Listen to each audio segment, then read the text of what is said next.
Welcome to the Positive Growth Doctor podcast for women. I'm your host, Dr. Christina Wilson. I created Positive Growth Doctor after years of dealing with societal expectations, self-doubt, perfectionism that led to imposter syndrome. I leveraged my 30 years of experience as a positive psychologist to address limiting beliefs and gain clarity to build confidence and navigate obstacles to achieve a healthier well-being. I knew that pain all too well, so now I empower women to achieve confidence and live a positive-centered life. Subscribe to the podcast and check out earlier episodes so you don't miss a thing. Let's get to it. Welcome to the Positive Growth Doctor podcast. I'm your host, Dr. Christina Wilson.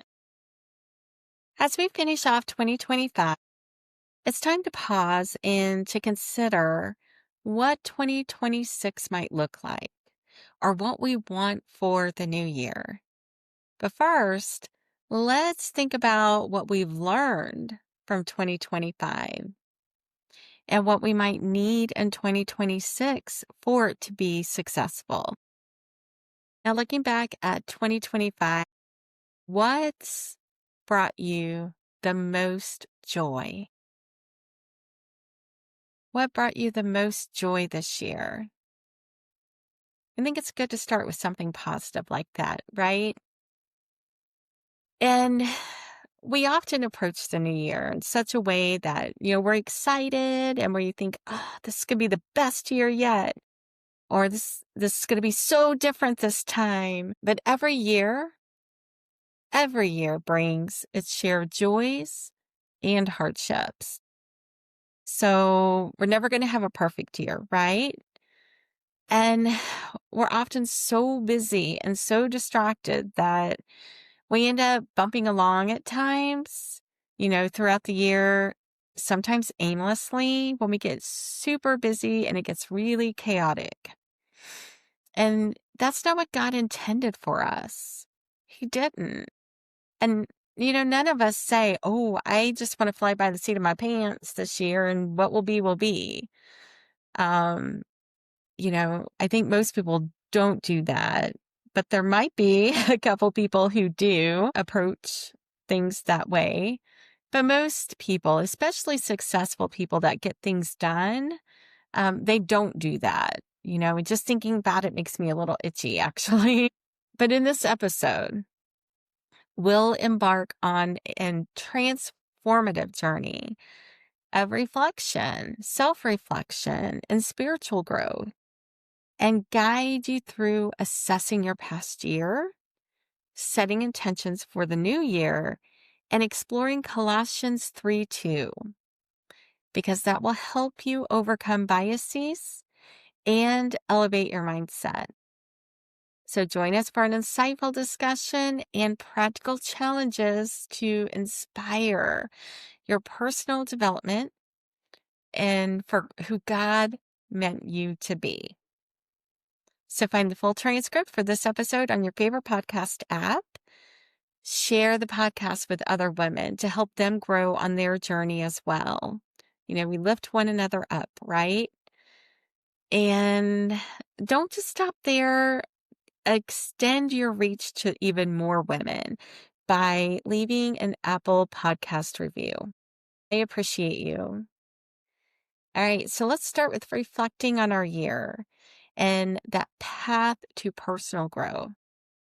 So we want to evaluate. So I created these 5 curiosity questions to get you thinking so you can do like a mini assessment about your 2025 as you analyze the year as a whole, not just recent, but the whole year.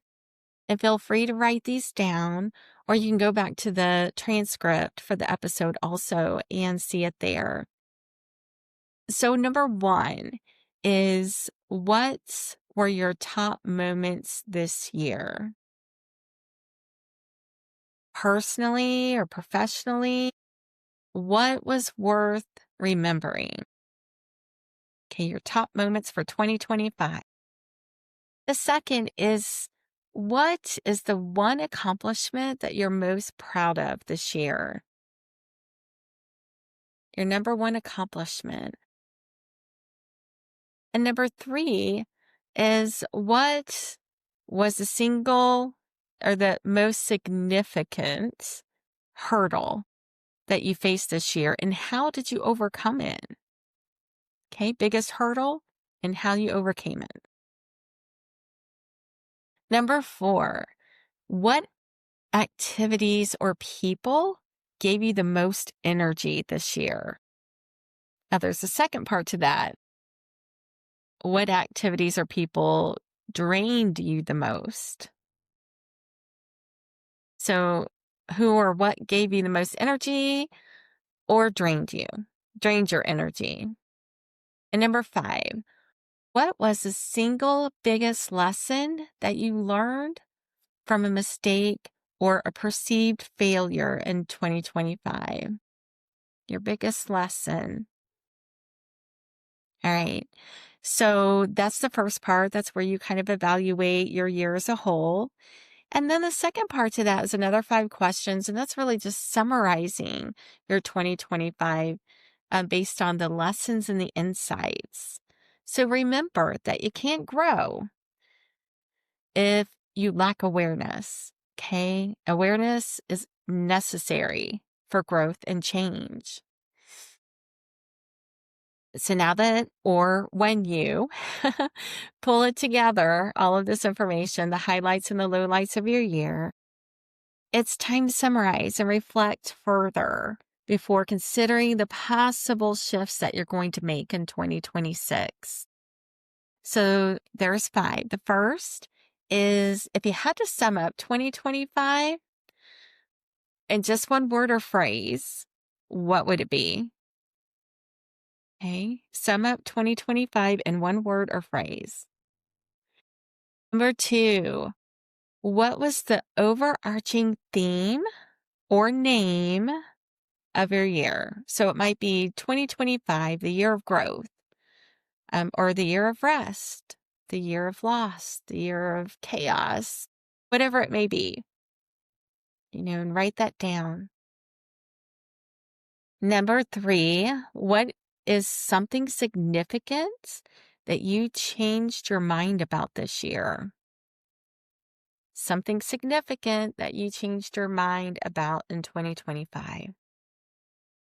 Number 4, how are you different now compared to the start of the year? So, as of right now, how are you different from now from where you started in 2025? And number 5, and we can't do this without some gratitude, right? Because I'll tell you what, gratitude it moves. It moves you, it motivates you in a positive direction. And I think it's extremely important. The research does too. But what are 3 specific things from the past year that you are the most grateful for?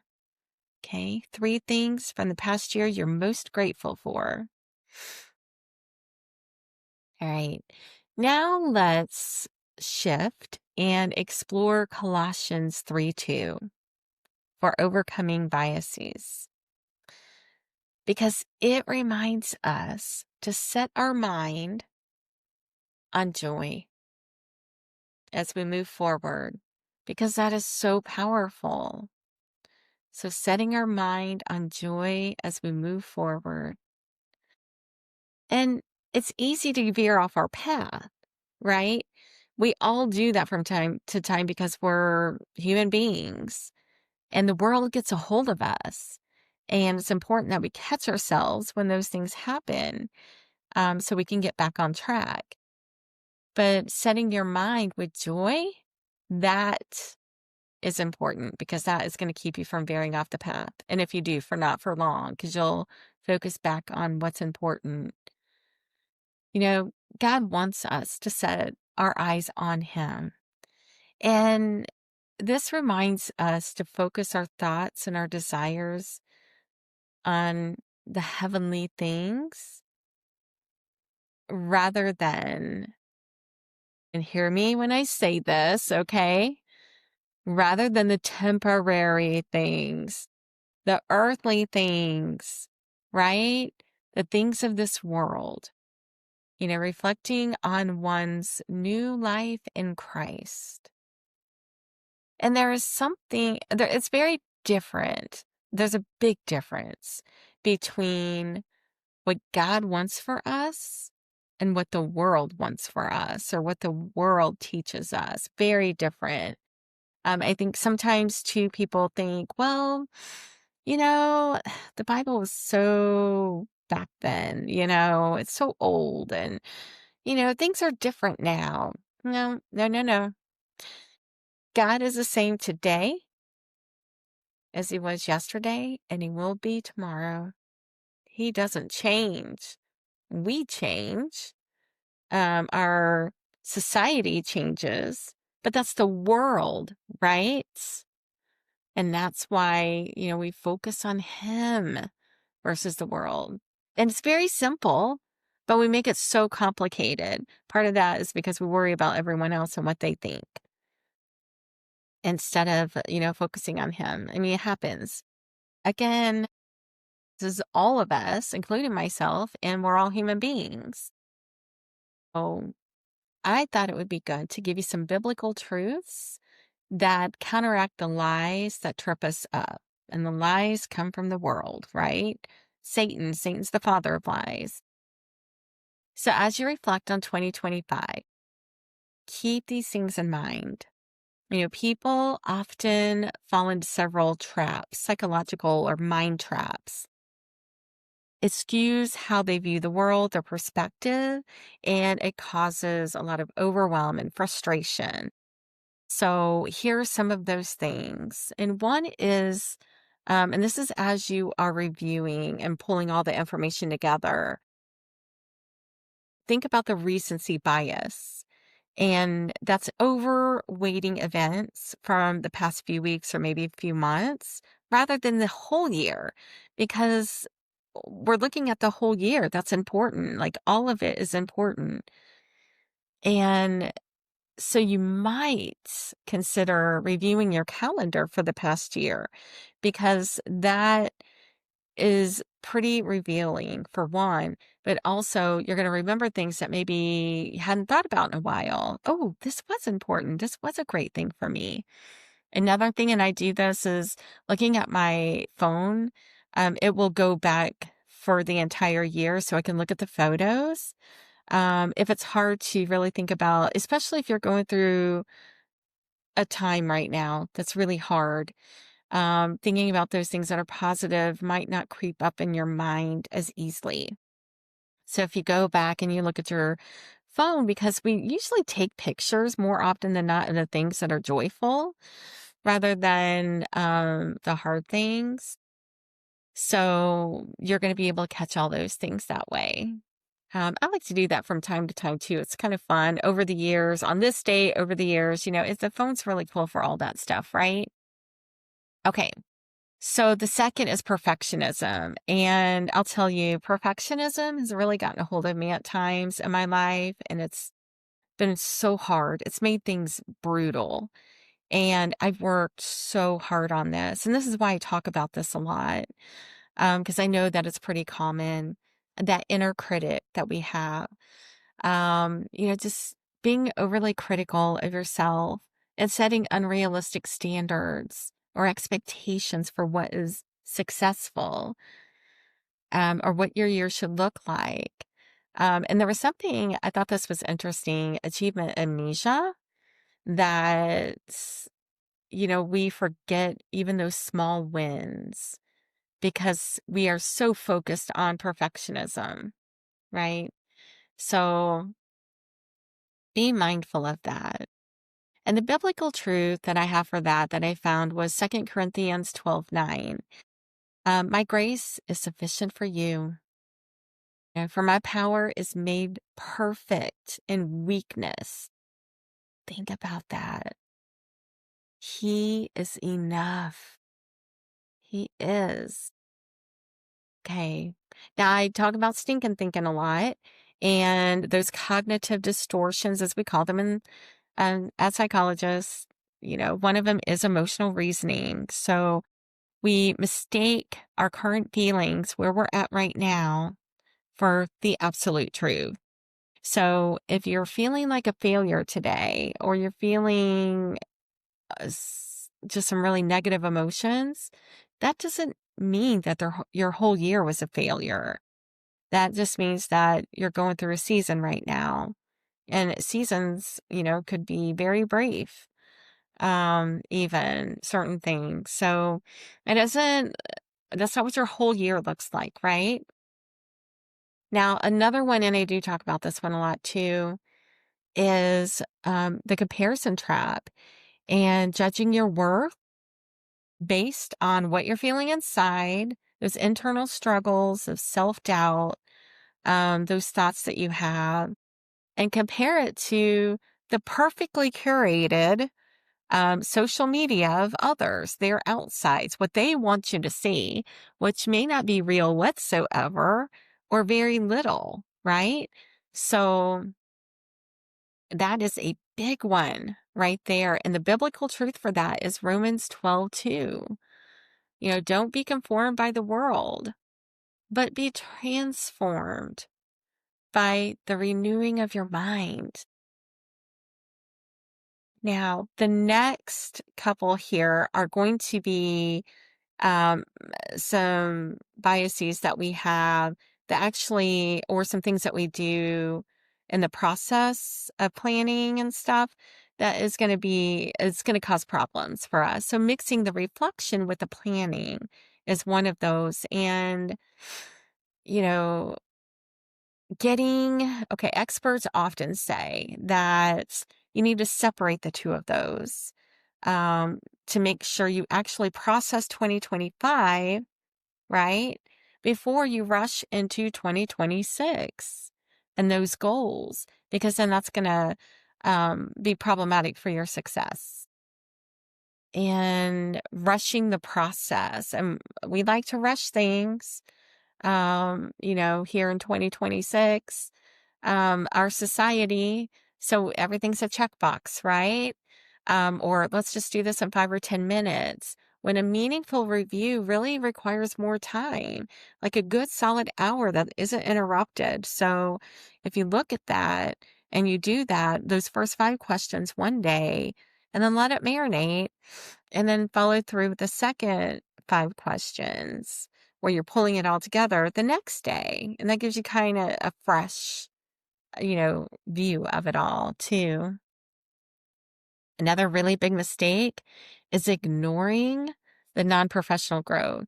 And nowadays, a lot of times we get focused on our careers, and to the point that our families kind of fall to the wayside, or even our relationships with others, but also with God. We're not pouring into ourselves. We're not in His Word.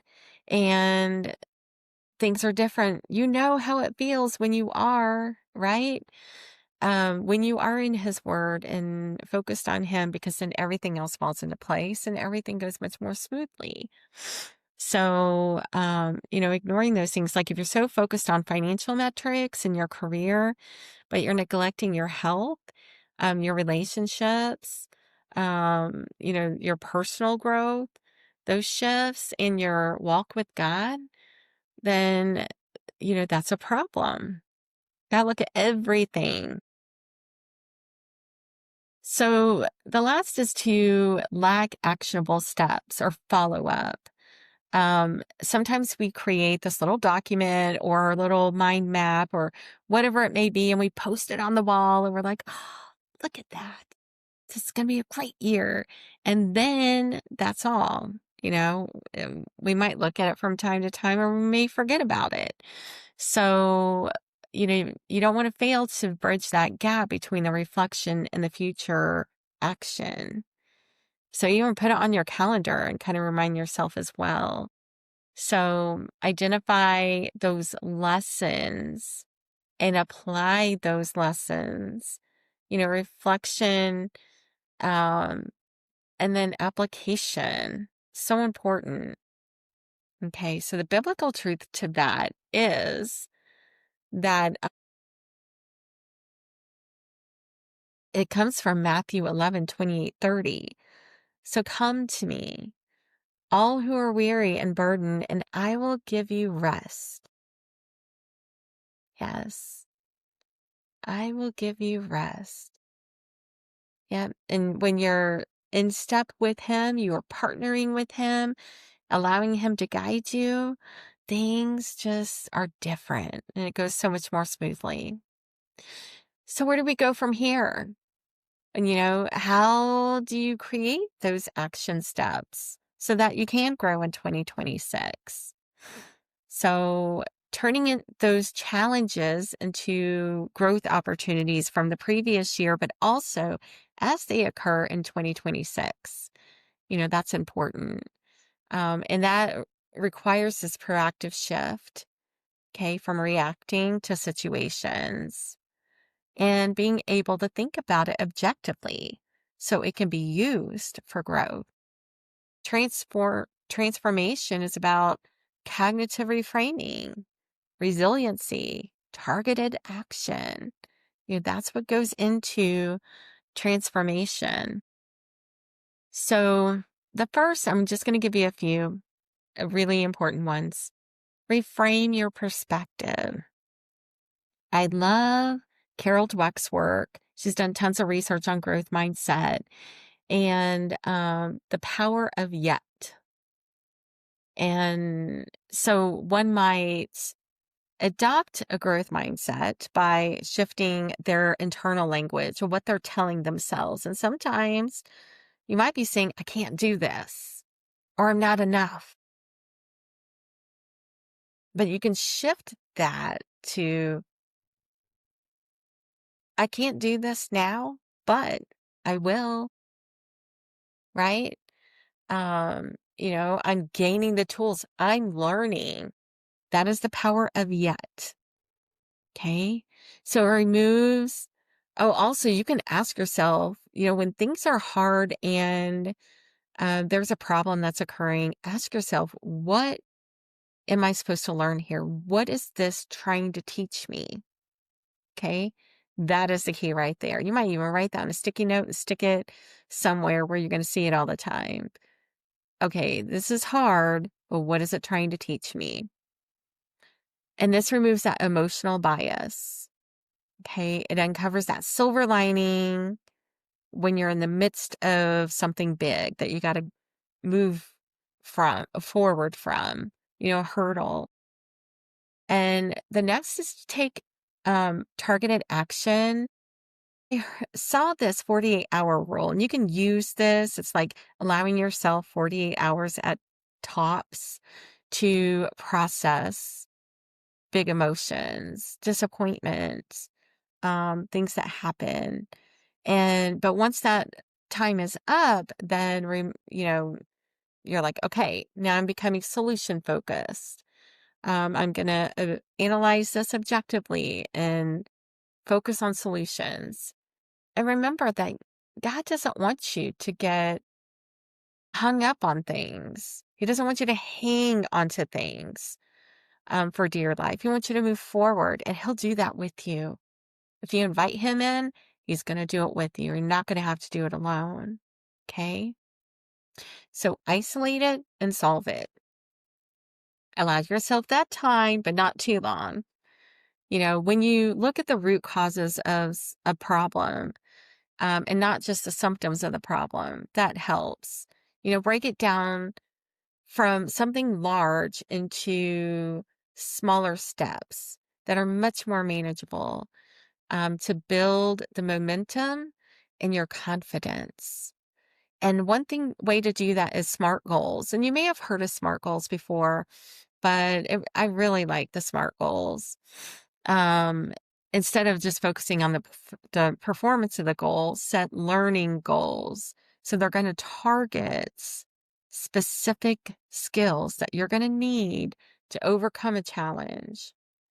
And using the SMART framework, that ensures that it's actionable. Your goal is actionable. So SMART means specific. So the goal is well defined, very specific. M is for measurable. You're going to be able to track your progress and know that you're making progress and where you're going to be in the end, where you know you're going to be successful. Achievable. So make it realistic. Sometimes we get ahead of ourselves and we bite off more than we can chew.